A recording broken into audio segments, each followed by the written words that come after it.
So our next speaker will be Chris Wiggins. I joined the headband. Okay, great. Do I have to let it out? So Chris here is a senior scientist at Scannexus in Maastricht and leads the human 7T and 9.4T efforts there at Maastricht University. Chris was at the Martinos Center from 2002 to 2007 and was a system manager of the 7T.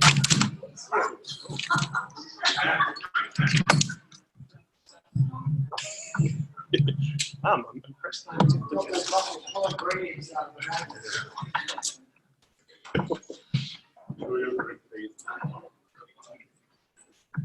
Easier than fixing that broken. Okay, very good. Very good. Okay. So where was I? Yeah. So Chris, when he was at the Martinos Center from 2002 to 2007, he was the system manager of the 7T and 5. So back in those early days, Chris was instrumental in the operation of the scanner and working out some of the kinks and acquired some of the first beautiful anatomical images we saw earlier today. And so without further ado, I'd like to welcome Chris. Thanks for coming.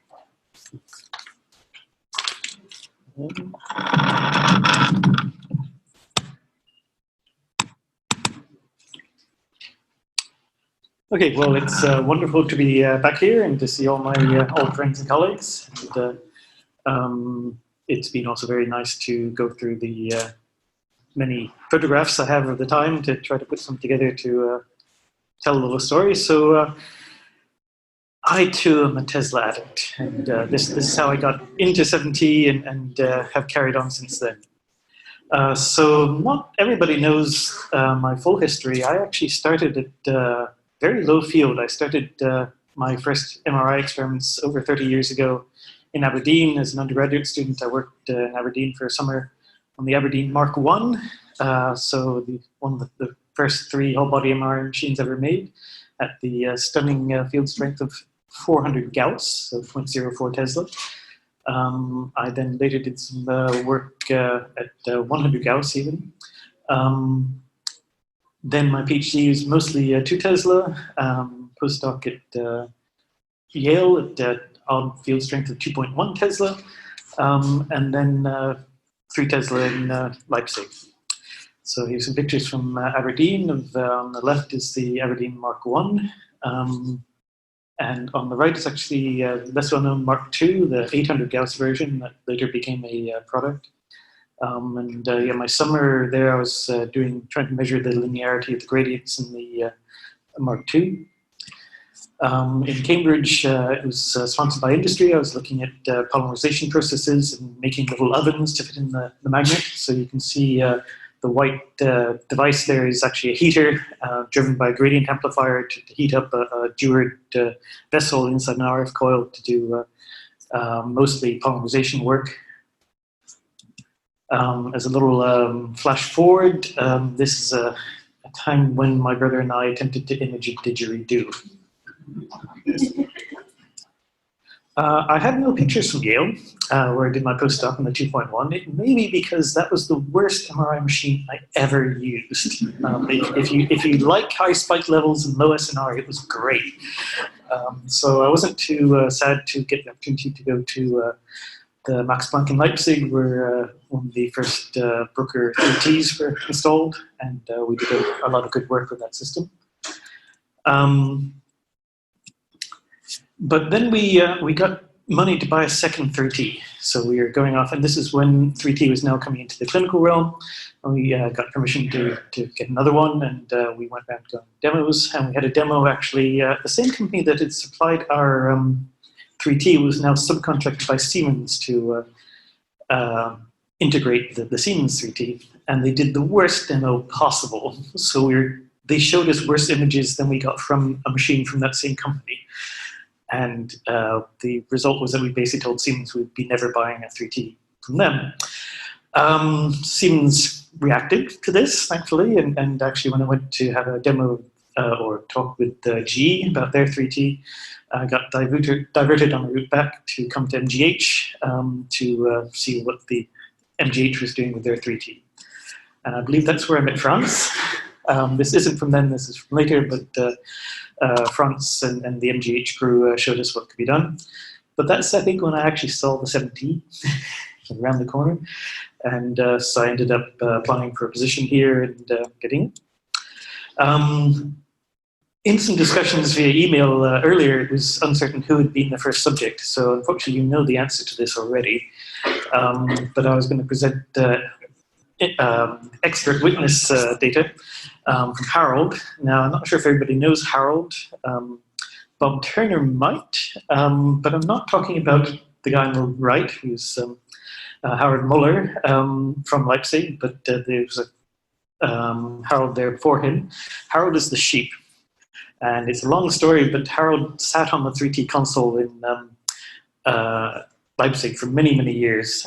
He was given to me as a present when I started growing my hair long, as a hint from my colleagues that I never really understood. He's very famous. He has a few videos on YouTube. The top left one being the help function on the Brugger in Leipzig of Don't Worry, Be Happy. So there he is in the corner there, as you now know, where he was, his tail was wired up to a fishing line that was passed to Andreas because there was no intercom working at the time. And we thought, well, you know, you really need an intercom for safety because you have to be able to communicate with the subject. And well, as long as we could know that the subject was needing to talk to us, that was okay, even if we didn't have an auditory connection. So we used a fishing line. And as you know, it was Andreas who was the subject. Keeping it in the family, as has been mentioned before, my brother joined us, and I was asked to say a few, or take the opportunity to say some words about him. It's tough for me, and I've given several memorial talks about him, and I think it's time to not do that anymore.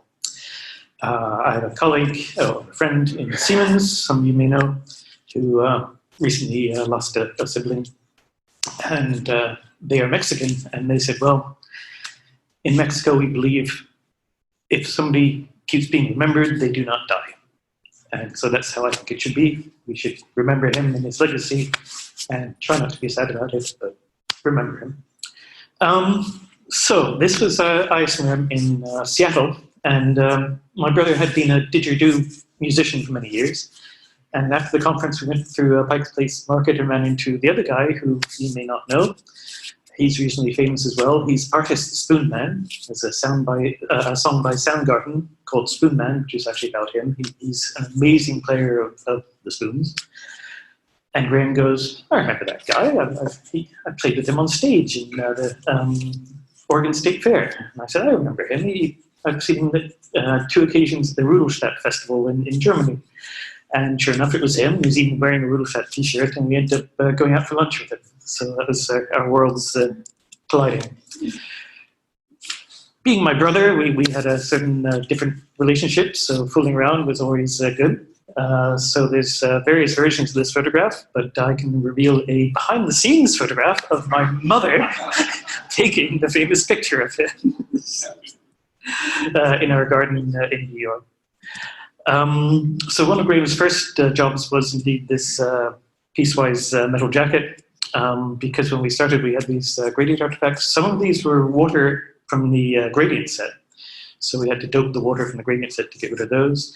But then we still had the infolding from the fall off of the head gradient set itself, combined with the far field of the gradient of the RF coil. And so Graham's first task, coming back into science, he had a PhD in physics, was with a sewing machine in the RF coil lab, sewing bits of shim iron onto this jacket. You can see the jacket here as Graham tunes up somebody in the coil. I'm not sure if you can see it, maybe not with this light, but you can actually see circles on the jacket, because what Graham did was take a piece of shim iron, put it on a phantom, work out its field of disrupting the signal, and then traced out circles on this jacket to try to mimic that. And this, I think, is Tommy, when he was a subject, getting a bit worried about the energy stored in the magnet, wearing the jacket with the RF shield. So Switches, gradient switches. These have been mentioned. I think Andreas remembered better than I did about the gradient swaps. I think I forgot one here. We did a lot of them. I think this is the AC44, AC88 inside the spacer, inside the magnets higher order shim set. We got coupling because the different designs, you had independent design of the shims from the gradients, and that's not necessarily a good idea, and certainly causes us trouble. We had, if in your EPI time series, you'd get odd distortions of the image, like a quadrant of the brain would shift up and down and things like this. So it was totally nonlinear distortions, varying with time, and very difficult to actually correct. So it was better to swap everything out and move to the nested gradients that we did later. So we had the Frankenstein switch, as it was called, big switch, because these things are, I think, 2 kilovolts, 600 amps, so you have to be a bit careful with how you switch them. Later, we added the second switch for the small gradient set. I don't have any pictures of the small gradient set, but this is the two switches, one on the left and one facing you. And, well, Frankenstein switches, Frank Schmidt, what can I say?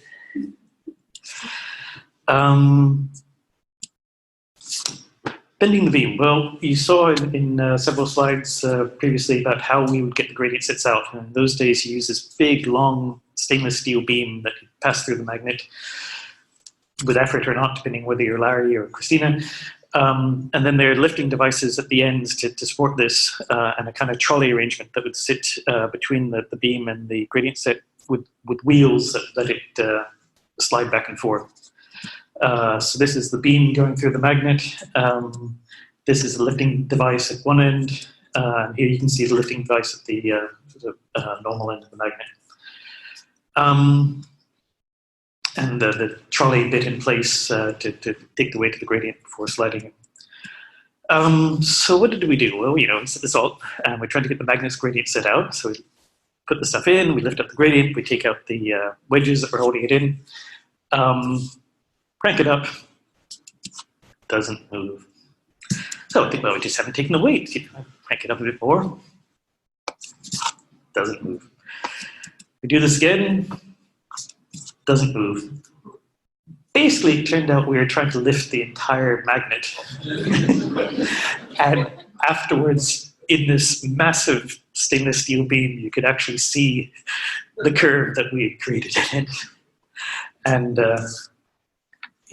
I think it was either a 4x4 and a hammer, or a 4x4, another 4x4 that we used to whack the thing out, as Larry was mentioning earlier. Another person not really involved in 70 as such, but related to this was Peter Burr, who was a PhD diploma student who was put in touch with me by my former boss from Leipzig, David Norris, to do a project before he did a PhD with David. And I was told privately, make this project so difficult that doing a PhD with me will be really easy by comparison. And we're trying to do ASL in the far field of the head gradient set. A bit of background information. So around about this time, we got worried that all the doors into the magnet rooms opened inwardly. And if there's an overpressure, then you wouldn't be able to open them. And so as a safety measure, devices were put in to break the windows, which were baseball bats. Well, Peter did a lot of good work until he had a very nasty bike accident. Actually, he'd be lucky to be alive. Broke his... I think he broke at least one bone and had concussion and such. But that didn't stop us putting him to work.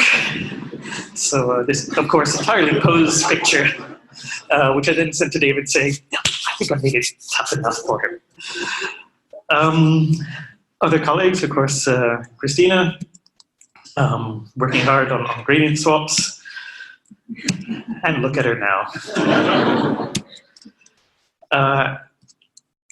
Andreas was, of course, the guru from whom I learned massive amounts of very useful stuff, and I still use a lot of what I learned from him. And I remember, it's a long story, but basically we had some noise. We were trying to work out where this noise was coming from. We cut down things we were doing till we got these 2 dots, and we were trying everything to get rid of it. Went for coffee, came back, everything was fine. We have no idea what it was, or where it came from, or where it went. So one day we were scanning Mary, and I'm scanning her. Then I get to the intercom. I'm like, "Oh, Mary, ready for the next scan? You okay?" Nothing.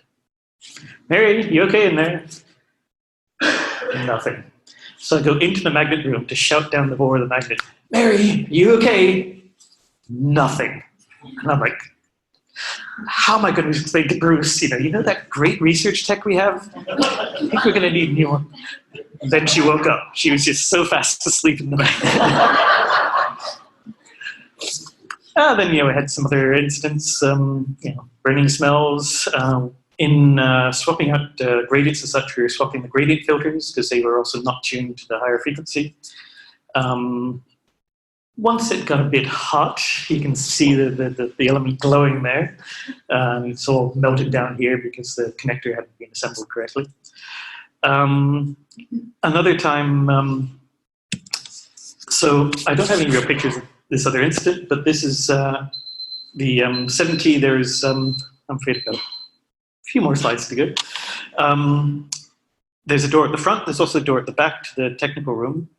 And then in that technical room, Larry, in those days at least, had a small RF coil lab, so he could do quick repairs, which then had its own door into the corridor. And so I'm working away, and smell something burning. So I go into the magnet room, don't see anything. I go out the back, because I think, well, maybe Graham's soldering something, something's burning there. And I go out the back and around to see him going out the door because he smelled it and thinking that I'm doing something. So, okay, so we look around, then we look, because there you could see the iron of the magnet, and up above the iron was smoke. And we mentioned earlier about problems with the cold heads and cooling and such.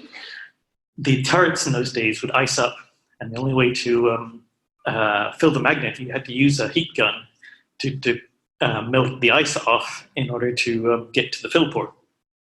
And we don't really know what happened, but either the heat gun was still there, and maybe the field itself switched it on. The problem is that it switched it on, but the fan wouldn't go in the field where it was. So it was heating up, but not blowing air, and burnt out. And it was funny because we always had fire alarms in building 149.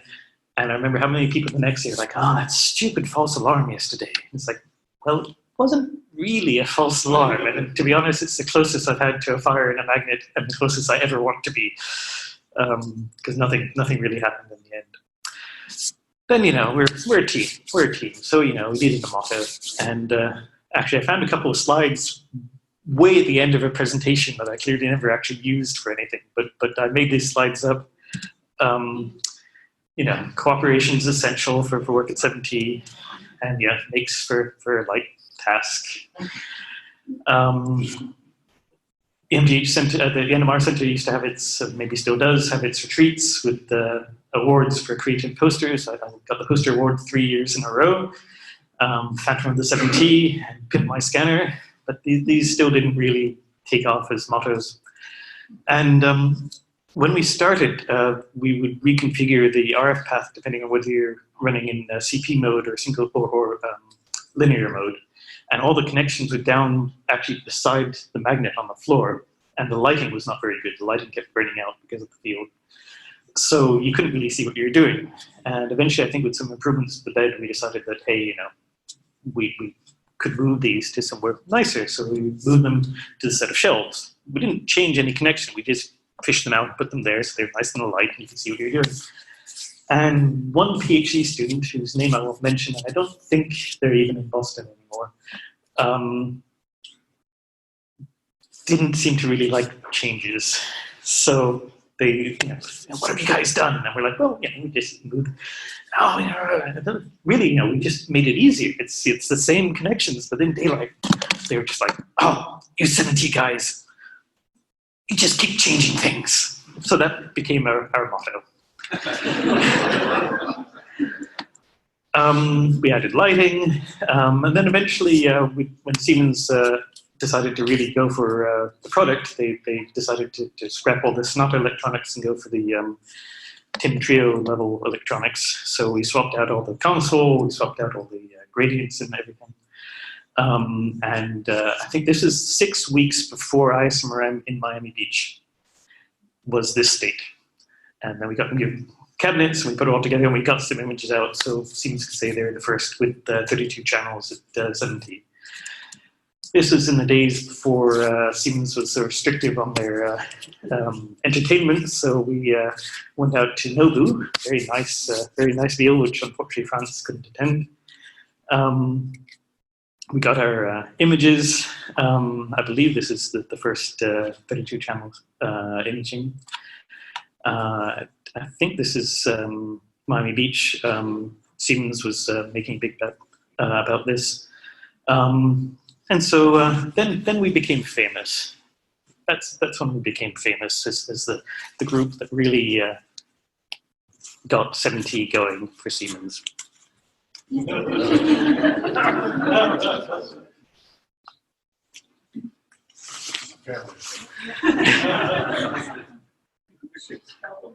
So there was a 70 users meeting, and I was actually a bit surprised to find out that it seems a lot of the Siemens people forgot that these T-shirts ever existed. There was a Siemens Deep Space 70 Deep Space Mission.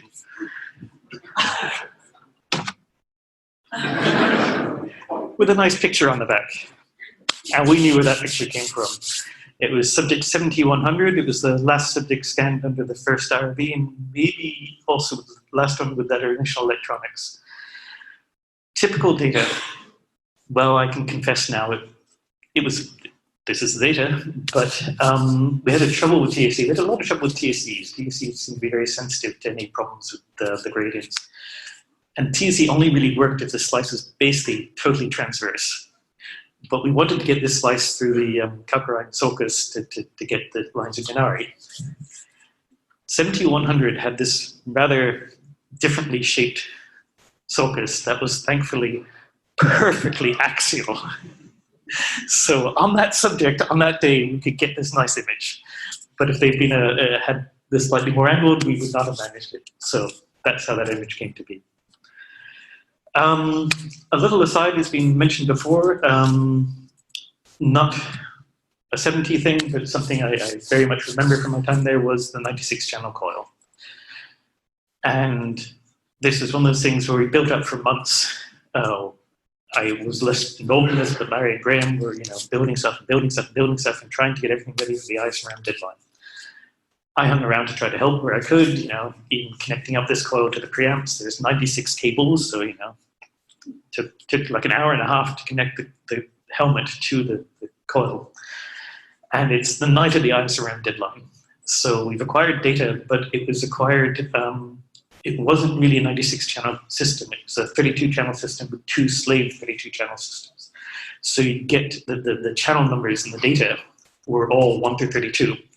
So you couldn't just shove this into the reconstruction. You had to manipulate it to change the channel numbers and I think probably redo the image reconstruction, blah, blah, blah. So anyway, so we've collected the data, but we haven't got the image yet. So Larry and Graham are working on doing that with Thomas Bennett and everything. I say, okay, I'm not so involved in that, but I'll handle the abstract. I'll get on the abstract submission thing, I'll get all the authors in, I'll get all set up.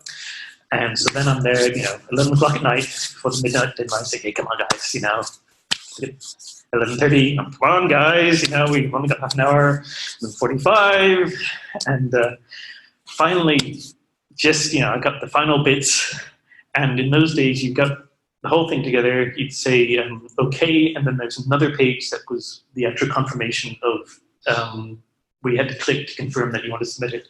So, I get the last bit of data, I put it in, I press the button for that next page, site shut. We just missed the deadline. And we went home totally devastated, thinking, all that work, and we missed the deadline. Graham phoned them up the next day and said, please, we just need you to let it be submitted. We're not trying to add any new data or anything. And they actually were very okay about this, and I said, okay. But then I realized that you had to put a synopsis in. And I had no idea what to put as a synopsis, so I just put 96 great coils, one great system was the synopsis. So Graham had to phone up and say, hey, we'd like to change the synopsis. And the diagram people were very, they have a sense of humor. They're like, oh, well, we assume your one great system refers to the abstract submission system. So they changed that and we got it in. All was good. So then about that time is when I had an offer to go to Paris, to Neurospin, be system engineer for the 11.7 scanner project there. I went there in 2007. The magnet was supposed to be ready in 3 or 4 years. This is the bay where it was destined to go. That square in the wall in the back is 5 meters square. That's me standing in the corner there, waiting and waiting and waiting. I waited 5 years and it never came. It finally came last year. It has made it to field, but the MR electronics are not yet attached to it. So it's still not quite an MRI system. So I got tempted to go elsewhere, to the mountainous regions of the Netherlands, being a relative term, where we got our 9.4 Tesla now about 6 years ago, and it is working well. It is one of the 2 functioning 9.4s in the world at the moment. It produces very nice data, and we finally got our permission to do a real patient study on epilepsy that's just coming up. And that's where I am now.